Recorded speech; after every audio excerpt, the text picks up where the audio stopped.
the massive chamber filled with worried voices as aliens from 12 different worlds gathered around the circular table. Speaker Velthari stood at the center, her forearms shaking as she tried to calm everyone down. The meeting room looked like a zoo.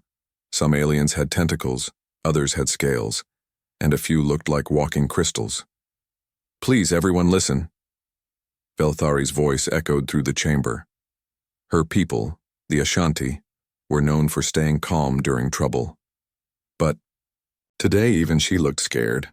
"The Korthak hegemony has sent us their final message. We have 7 days to surrender or they will attack all our worlds." A small alien with blue skin raised his hand. "But Speaker, what about our defense fleets? Surely we can fight them." Velthari's face grew darker. She pressed a button and a huge screen showed the destruction of several planets. Cities burned, ships exploded, and millions died. This is what happened to the Mandorian Empire last week. The Korthak destroyed their entire fleet in just 3 hours. The room went silent. The Mandorians were famous warriors who had never lost a battle. If they couldn't stop the Korthak, who could? Elder Zixpol, who looked like a giant octopus, waved his tentacles nervously. "What about the Saber clans? They have the best weapons in the galaxy." "Gone," Velthari said simply.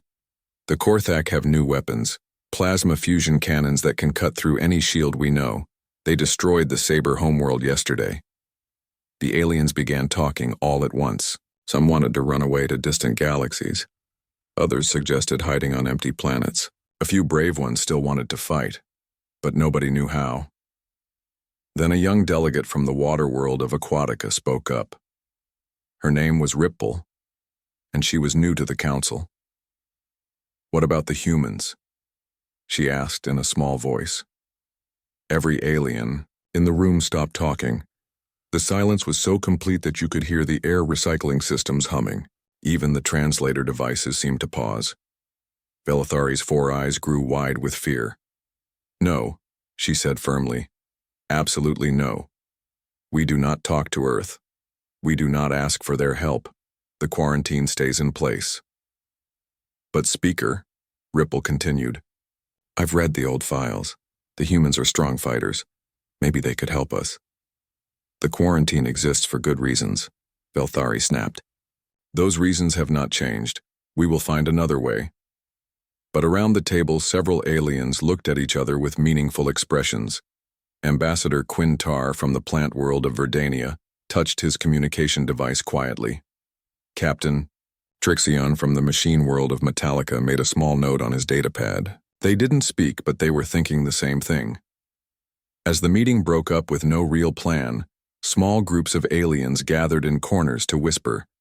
The official decision was clear: no contact with Earth. But some aliens were starting to think that the official decision might be wrong. 3 days passed with no progress. The Korthak moved closer to the core worlds every hour. Their massive black ships looked like giant insects spreading across space. Reports came in of more planets falling. The Crystalline Consortium tried to negotiate, but the Korthak leader just laughed and destroyed one of their cities as an answer. Late at night in his private chambers, Ambassador Quintar made a difficult choice. He looked at the files about Earth that few aliens were allowed to see. The humans had ended their own world wars 50 years ago and united their planet under one government. Their technology was primitive compared to galactic standards, but something about them worried the Council. The files mentioned words like unpredictable, adaptive, and dangerous potential. But what did that mean? How could a species that couldn't even travel faster than light be dangerous to the whole galaxy? Quintar made his decision. He would go to Earth himself, without permission from the Council. If they all died because he broke the rules, at least they would die trying everything possible. He prepared his small diplomatic ship in secret.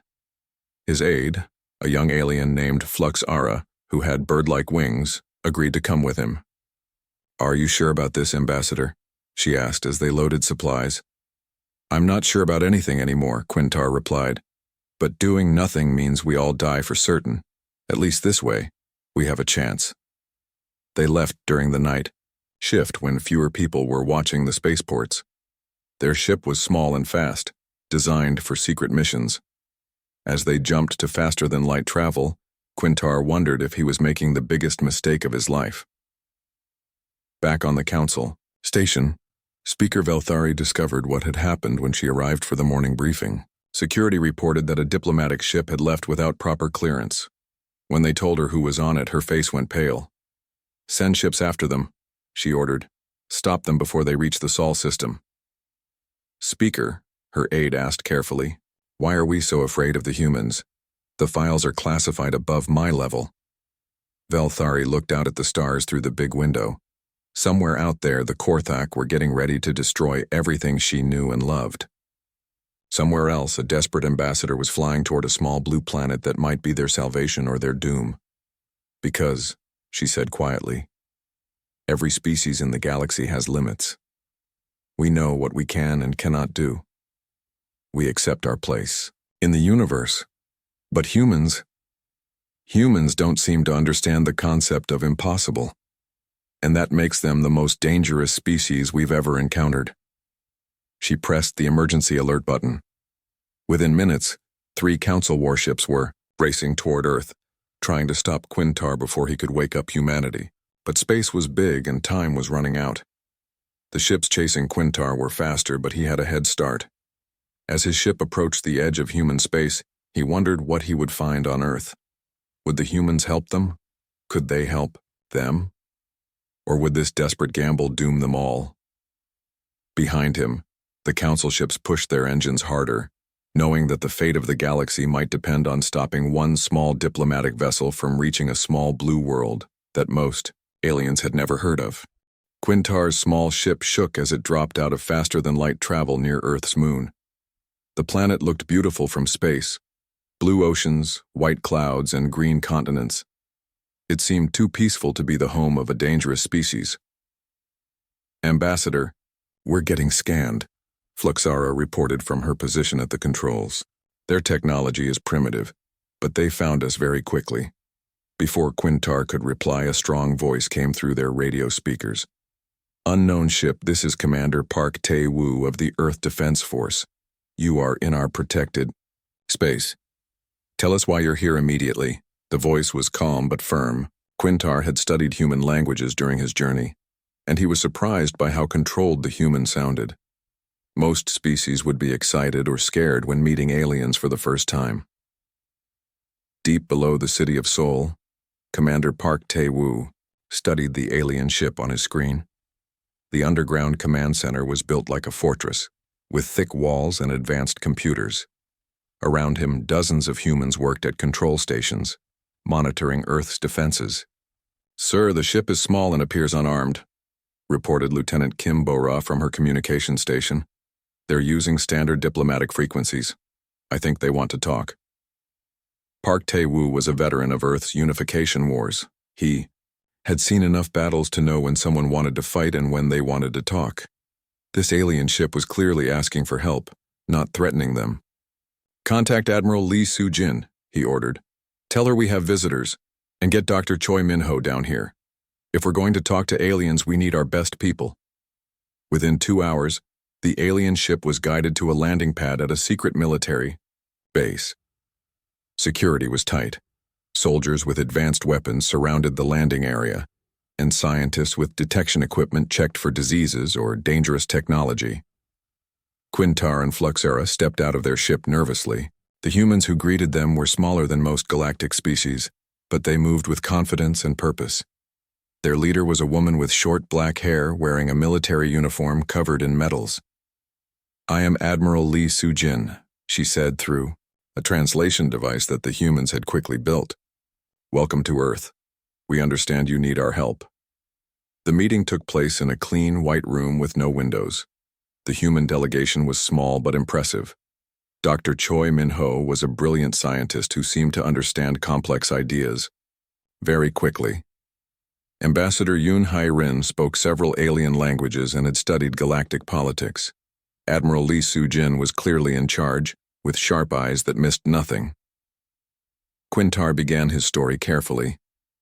He explained about the Korthak invasion and how they had destroyed every military force that opposed them. He talked about the Council's fear and their desperate need for help. But he was careful not to mention why the Council was afraid of humans. Doctor. Choi Min-ho listened quietly, then asked the question Quintar had been dreading. You're not here officially, are you? Your government doesn't want our help. The real question is, why not? Quintar's plant-like skin changed color, which humans learned meant he was nervous. The Council believes that involving new species in our conflicts could be dangerous. Dangerous to whom? Admiral Lee Soo-jin asked. Her voice was still calm, but there was something sharp underneath it. Before Quintar could answer, alarms began ringing throughout the base. Lieutenant Kim Bora's voice came over the speakers. Admiral, we have 3 large ships approaching Earth at high speed. They're broadcasting Council identification codes. Admiral Lee Soo-jin smiled, but it wasn't a happy smile. It seems your friends don't want us involved. Captain Ryu Sung-min, how long until they arrive? A young human engineer checked his computer. 6 hours, Admiral. Their ships are much faster than anything we have. Good, Admiral Lee Soo-jin said. That gives us time to learn about these Korthak and their weapons. Ambassador Quintar, I hope you brought detailed information because we're going to need it. Over the next few hours, human scientists and military officers studied everything Quintar could tell them about the Korthak.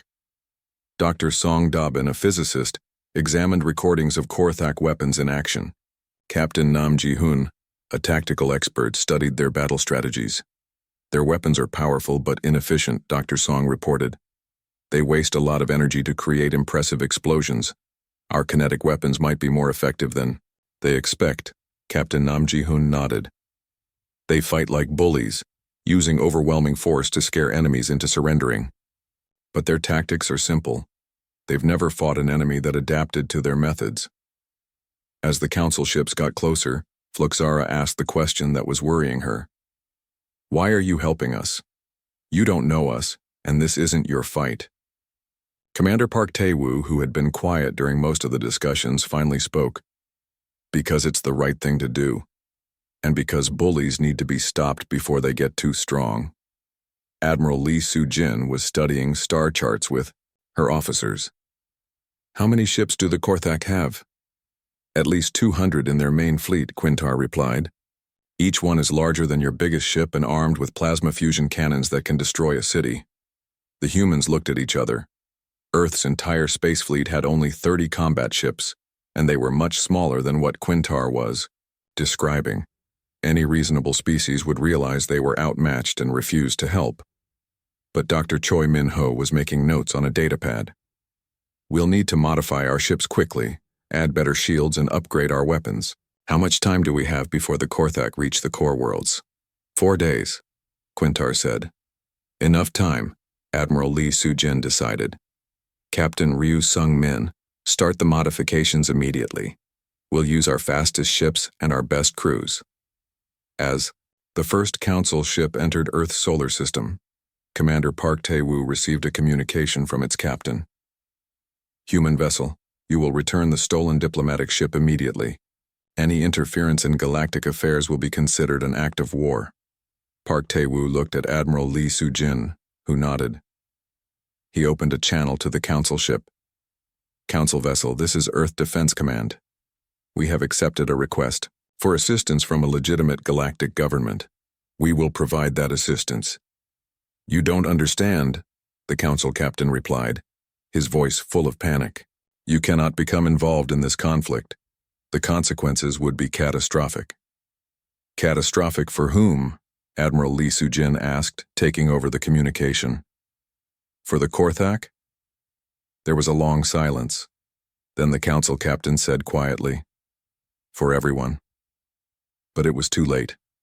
Across Earth, military bases were already preparing for humanity's first interstellar war. Soldiers like Sergeant Oh Kyung-hee were loading equipment onto modified ships.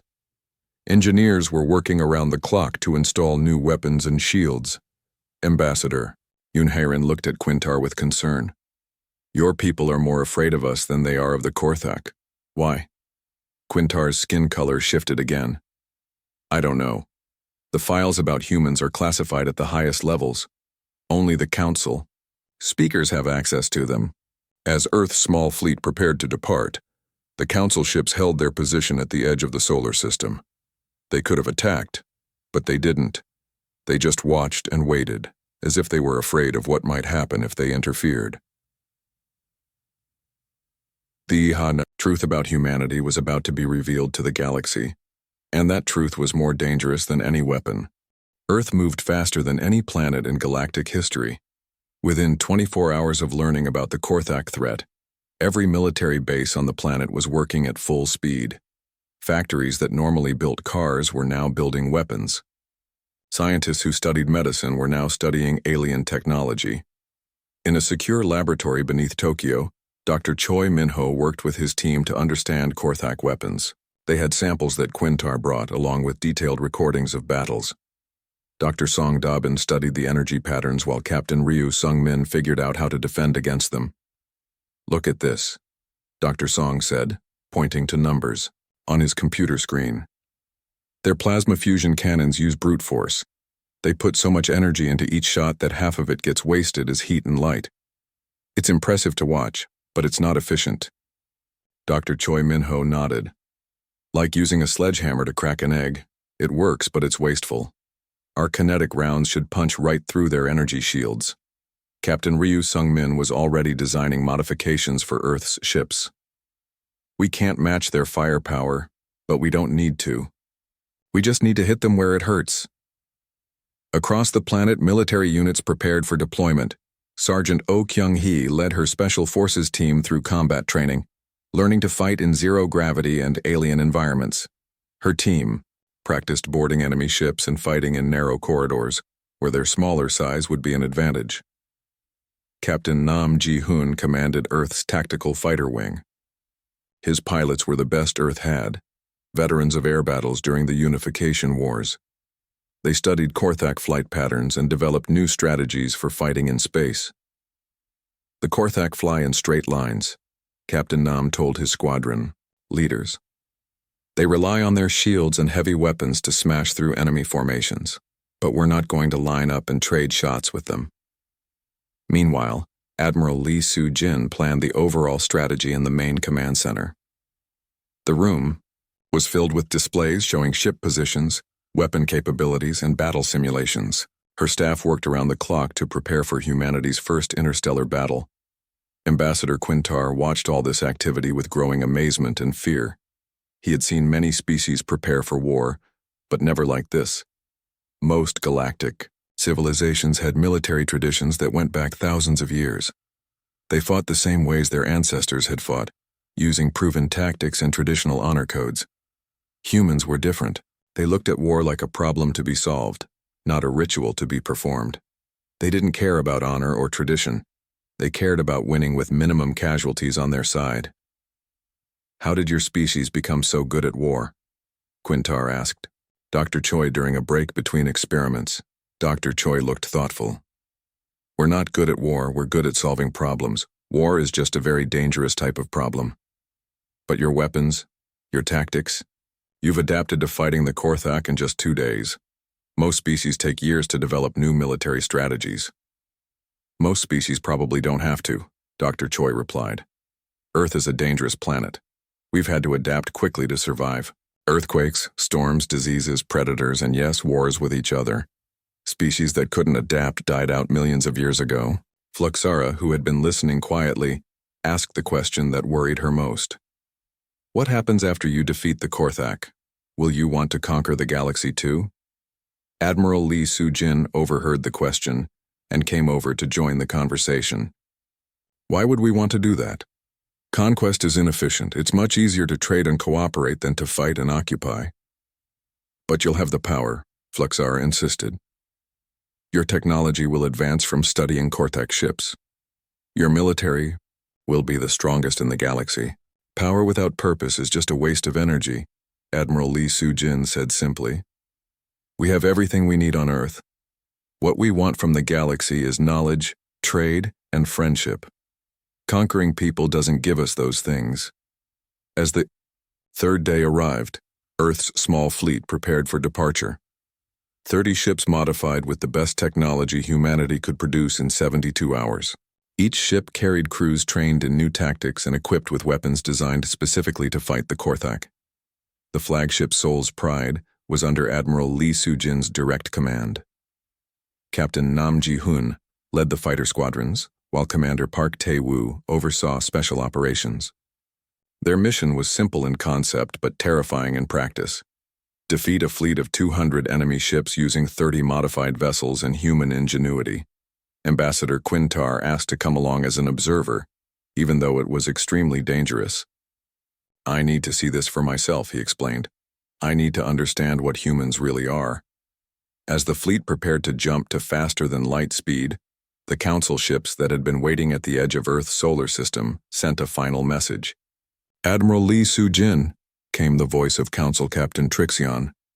"We beg you to reconsider. You don't understand the forces you're about to unleash. The galaxy has survived for millions of years by maintaining balance. What you're planning will destroy that balance forever." Admiral Lee Soo-jin's reply was broadcast to all the Council ships and recorded for galactic history. "Captain, your balance was already destroyed the moment you let the Korthak start conquering innocent worlds. We're not here to maintain the old order. We're here to build something better." The human fleet jumped to hyperspace, leaving the Council ships behind. As they traveled toward the battle that would change galactic history, the crews prepared their equipment and reviewed their plans one final time. In the engine room of the Soul's Pride, Captain Ryu Sung-min made final adjustments to the ship's new adaptive shields. These shields could learn from each enemy attack and adjust their frequency to provide better protection. In the fighter bay, Sergeant Oh Kyung-hee checked her boarding pod one more time. If the plan worked, she and her team would be fighting inside Korthak ships within hours. On the bridge, Admiral Lee Soo-jin studied the tactical displays showing the enemy fleet's position. 200 massive ships arranged in traditional formation, confident in their overwhelming superiority. "Admiral," Captain Nam Ji-hoon reported, "all ships ready for battle. Crews are at combat stations." "Good," Admiral Lee Soo-jin replied. "Remember, everyone, we're not here to match their strength. We're here to show them that strength isn't everything." Ambassador Quintar strapped himself into an observer's chair on the bridge, his plant-like skin showing colors that meant extreme nervousness. He was about to witness something that no alien had ever seen before: humanity at war. The fleet dropped out of hyperspace at the edge of the target system. Ahead of them, the massive Korthak armada waited like a wall of black metal and destruction. Each enemy ship was 3 times larger than Earth's biggest vessel. "All ships, this is Admiral Lee Soo-jin," came the announcement over the fleet communication system. "Today we fight not just for Earth but for every species that refuses to bow to bullies. Show them what humans can do." The battle for the galaxy was about to begin. War Master Grokthal stood on the bridge of his massive flagship, looking at the tactical display with amusement. The enemy fleet was pathetically small, only 30 ships against his 200. Each of his vessels was armed with plasma fusion cannons that could crack a moon in half. "What species sends such a tiny force against us?" he asked his tactical officer, a scarred Korthak warrior named Vextar. "Unknown, War Master. Their ships are small and primitive. This should be over quickly. Grokthal had conquered 12 star systems in the past 2 years. He had destroyed the proud Mandorian Empire and crushed the legendary Saber clans. No force in the galaxy could stand against Korthak might. These new enemies were obviously desperate and foolish. "Target their flagship," he ordered. "One shot from our main cannon should discourage the rest from fighting." But as the Korthak fleet moved into attack formation, something unexpected happened. The human ships didn't line up for battle like every other species in the galaxy. Instead, they scattered like frightened fish, diving into the nearby nebula where sensors couldn't track them properly. "Cowards," Vexitar sneered. "They're running already." War Master Grokthal wasn't so sure. In his experience, cowards didn't travel across the galaxy to pick fights with superior forces. Maintain formation and pursue them into the nebula. But be careful, there's something strange about this. Deep inside the nebula, Admiral Lee Soo-jin watched her tactical display as the Korthak ships followed them into the electromagnetic fog. The nebula interfered with both sides' sensors, but humans had trained for this. The Korthak had not. "All ships initiate Ghost Protocol," she commanded. "Let's see how they fight when they can't see us." The human ships went silent, shutting down all unnecessary systems and drifting like dead metal in space. Their crews waited in the darkness, watching as massive Korthak vessels searched for them with powerful scanners. Captain Nam Ji-hoon led the first attack wave. His fighters emerged from the nebula clouds like hunting sharks, striking at the Korthak formation's edges before disappearing again. Their kinetic rounds punched through energy shields that were designed to stop plasma weapons, not solid projectiles. "What kind of weapons are those?" Vextar demanded, as alarms rang across the Korthak flagship. "Their shots are penetrating our shields." War Master Grokthal studied the damage reports with growing confusion. The enemy weapons were primitive, just chunks of metal fired at high speed. But they were working better than advanced energy weapons. How is this possible? The answer came from Dr. Choi Min-ho's research. Korthak shields were designed to disperse energy attacks by spreading the heat and radiation across their entire surface. But kinetic rounds focused all their force on a single point, punching through like bullets through glass. Commander Park Tae-woo launched the second phase of the human attack. Special operations teams in small boarding pods attached themselves to Korthak ships like parasites. The pods used magnetic clamps and cutting tools to breach the hull, allowing human soldiers to fight inside enemy vessels.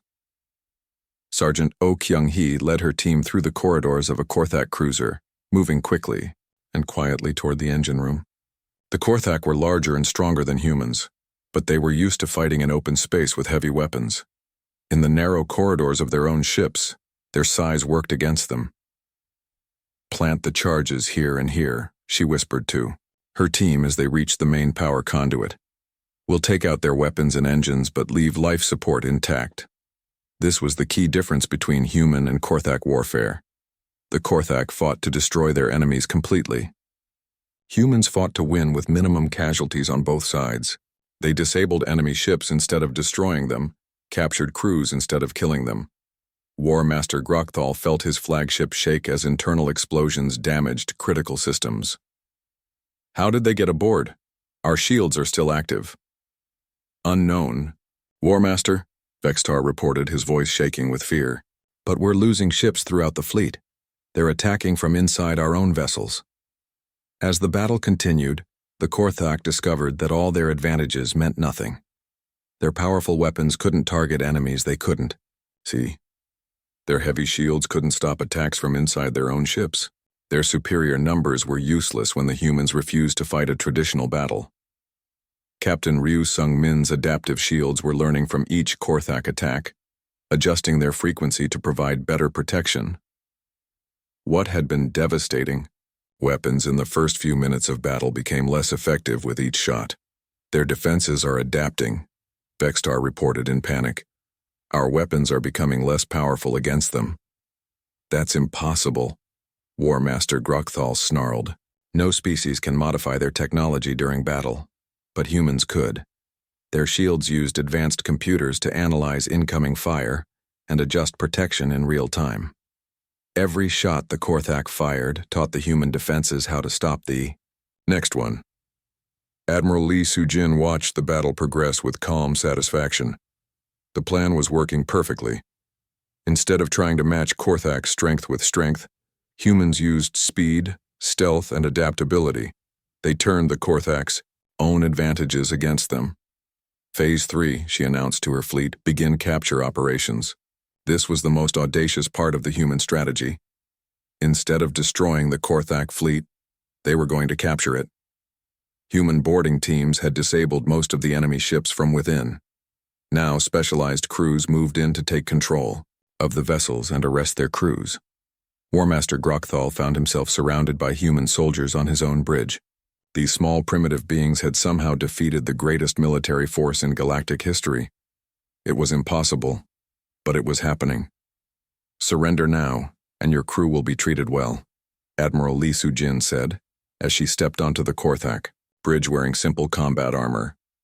Continue fighting and we'll have to disable your life support systems. This cannot be, Grokthal whispered. We are the apex predators of space.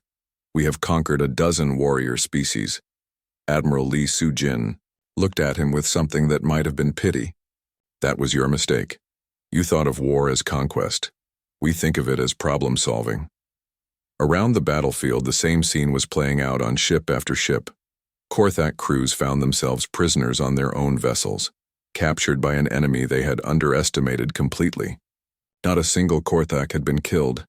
They were all simply defeated and detained. As the last enemy ship surrendered, Admiral Lee Soo-jin opened a communication channel to the Galactic Council fleet that had just arrived at the edge of the system. Council, vessels, this is Admiral Lee Soo-jin of Earth. The Korthak threat has been neutralized. We have captured their entire fleet and arrested their crews. No lives were lost on either side. The Council ships remained silent for several minutes. Finally, Speaker Velthari's voice came through, filled with an emotion that Ambassador Quintar had never heard from her before, fear. Admiral Lee Soo-jin, what you have accomplished should have been impossible. How did 30 ships defeat 200? Simple, Admiral Lee Soo-jin replied. We didn't try to be stronger than them. We tried to be smarter. On the bridge of the captured Korthak flagship, War Master Grokthal stared at his human captors with growing understanding. These beings didn't just win battles. They redefined what winning meant. They had turned his greatest military victory into their diplomatic triumph. What happens to us now? He asked quietly.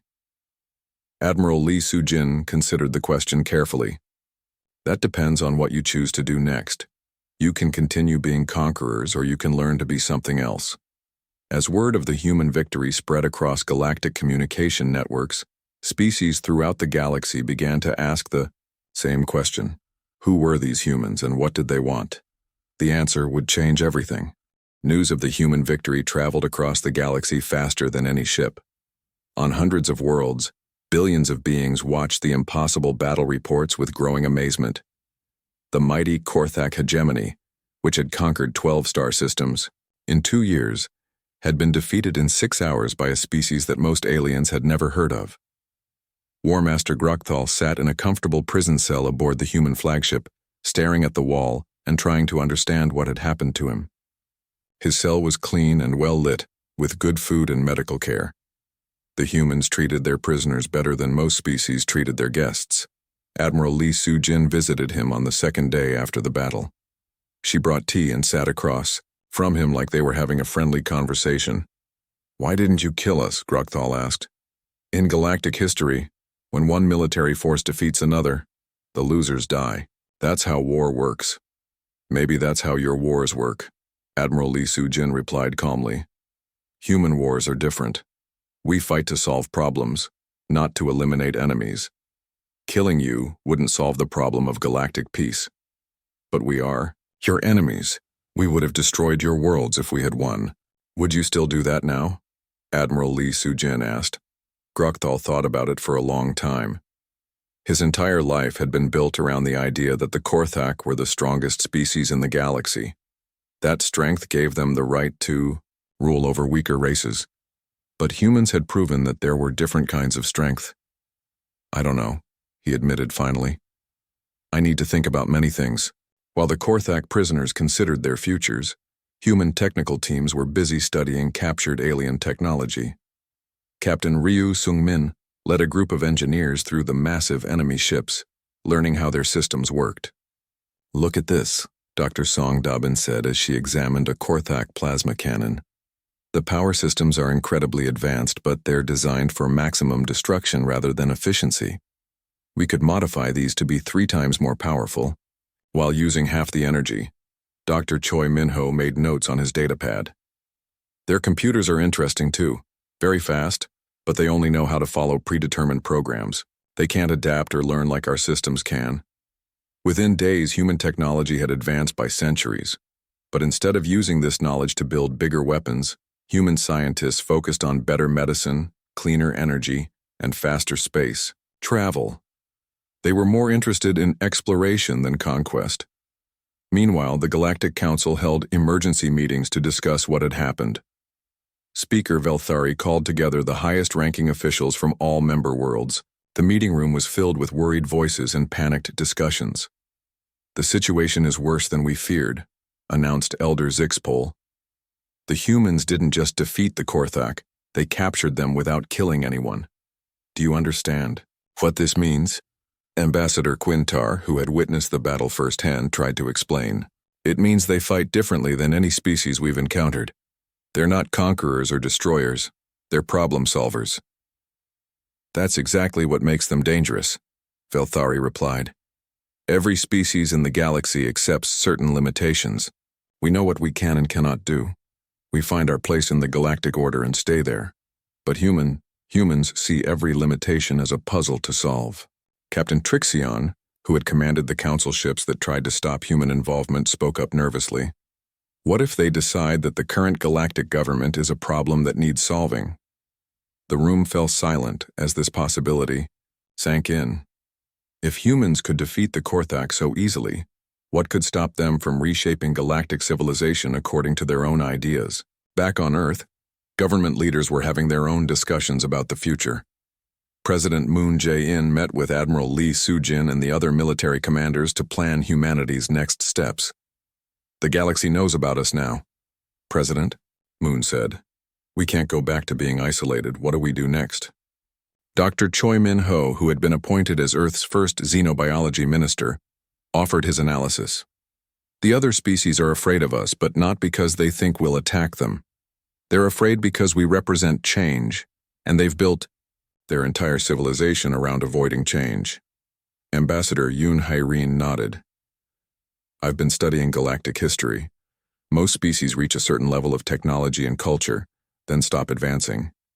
They maintain the same governments, the same territories, the same relationships for thousands of years. But that's not sustainable," Admiral Lee Soo-jin observed. "The universe is always changing. Species that can't adapt eventually face extinction." Commander Park Tae-woo, recently promoted to general, had been thinking about the Korthak prisoners. What if we offered them a choice? They can go back to being conquerors, or they can join us in exploring the galaxy peacefully. This suggestion led to one of the most unusual diplomatic meetings in galactic history. War Master Grokthal and his senior officers were brought to a conference room on the human flagship, where they met with Earth's leadership. "We're prepared to offer you and your people something that no one has ever offered before," Admiral Lee Soo-jin explained. "The chance to start over. Your ships, your technology, your military experience. We could use all of that to explore unknown regions of the galaxy and make contact with new species." Grokthal was suspicious. "Why would you trust us? We came here to conquer you." "Because," President Moon replied, "people can change. Your species became conquerors because you thought strength was the only thing that mattered. But you've seen that there are other kinds of strength. Maybe it's time to try something new." The offer was revolutionary.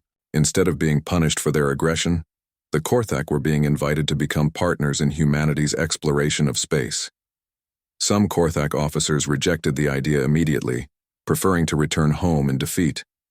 But others, including Grokthal himself, were intrigued by the possibility. "What would we do?" Grokthal asked. "Whatever you want," Admiral Lee Soo-jin replied. "Explore unknown star systems, make contact with isolated species, build new colonies on empty worlds. Help us solve the galaxy's problems instead of creating them." As these negotiations continued, the Galactic Council made a difficult decision. Speaker Velthari sent a formal message to Earth, inviting humanity to join the galactic community as an equal member. Ambassador Yoon Hae-rin received the invitation at a ceremony on the Council's capital world. Thousands of aliens watched as she became the first human ambassador to the Galactic Council. Her acceptance speech was broadcast to every world in known space. "Humanity accepts your invitation with gratitude and excitement," she said. "But we want to be clear about what we're offering. We're not here to maintain the old order, we're here to help build something better." "Better in what way?" Speaker Velthari asked nervously. "Better for everyone," Ambassador Yoon replied. A galaxy where species don't have to choose between conquering others or being conquered, where problems are solved through cooperation rather than conflict, where everyone can grow and advance without limits. The crowd of alien diplomats was silent. This was exactly what they had feared, humans wanting to change everything. But as they thought about it, many realized that change might not be such a bad thing. In the months that followed, human ships began appearing throughout the galaxy. Some carried diplomats like Ambassador Yoon, establishing peaceful relationships with alien governments.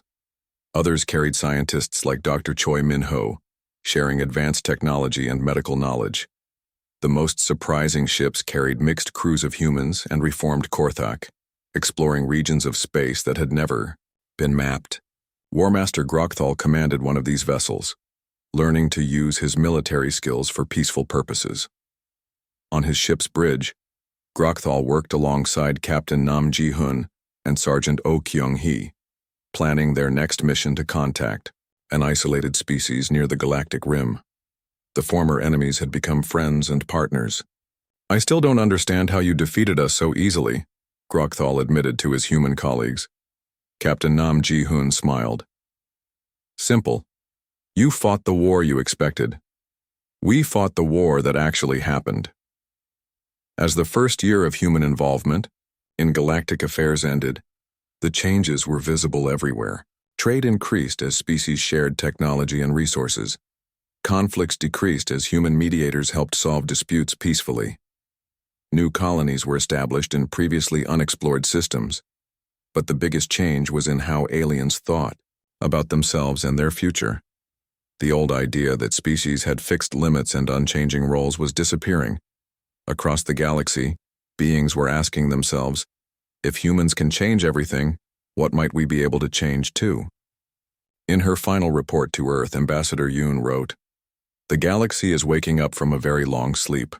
For millions of years, most species accepted that things would always stay the same. Now they're realizing that they can choose to grow, to explore, to become something better than they were. The age of limitations was over.